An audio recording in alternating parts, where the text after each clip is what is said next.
जोरदार ताली बजनी चाहिए हमारे छोटे भाई नवनीत सिंह जी के लिए, जोरदार ताली। और सीधे तौर पे माइक उनके हाथों। हेलो हेलो, हल्का डिले दीजिएगा और थोड़ा सा और भोकल उठा दीजिए।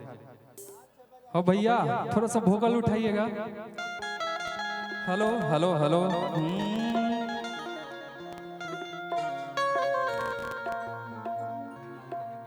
जे भी हमके देखा था सब लोग के नवनीत सिंह की तरफ से यही जैसे पैर छू के प्रणाम करता नहीं, एगो ताली बजा के आशीर्वाद दे दी, हम समझ लें कि यही जैसे हमारा आशीर्वाद मिल गया।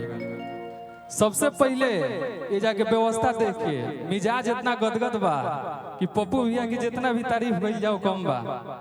राजू भैया के फोन आइला पटना से कि ऐसे ऐसे बात बा, जहिया फोन भल तहिए भल कि प्रोग्राम होई। और ये जाके व्यवस्था सुन के तो इतना दिल गदगद बा कि सब लोग एकदम सुचारू रूप से बैठेला। हमनी के एकदम माई बहन बैठल वाला लोग लाइन से पहले तो भक्तिये गाना गायम सन हमनी, ओकरा बाद जौन रंगारंग होई आ उहे गाना गायम सन जौन रउआ लोगन बैठ के गावे नहीं है माता के दरबार में।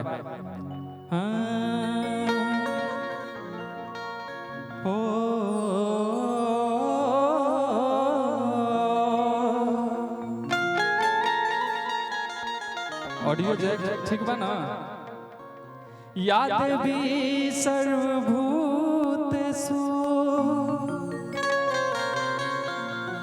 शक्ति रूपेण संस्थिता,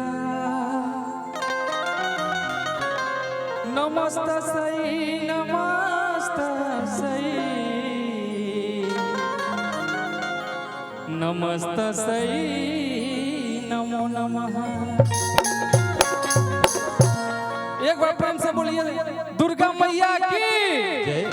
आई दादा पप्पू भैया कहने कि हमारे गांव जन बाना एकदम जइबो लोगिन तो कहनी के लागी कि विंध्याचल के दरबार में आइल बनी सन। ओ जा एक बार बोलो जरा प्रेम से बोलो तो जय माता।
एक ऋषभ राज के लिए जोरदार ताली होनी चाहिए। केशव राज के लिए, सॉरी, एक लड़का है और ये लड़का तो बहुत तेज है, इसके लिए हम कुछ नहीं बोलेंगे। एक तनी सीधा साधा लड़का बन, भोजपुरी समझ में आवेला ना?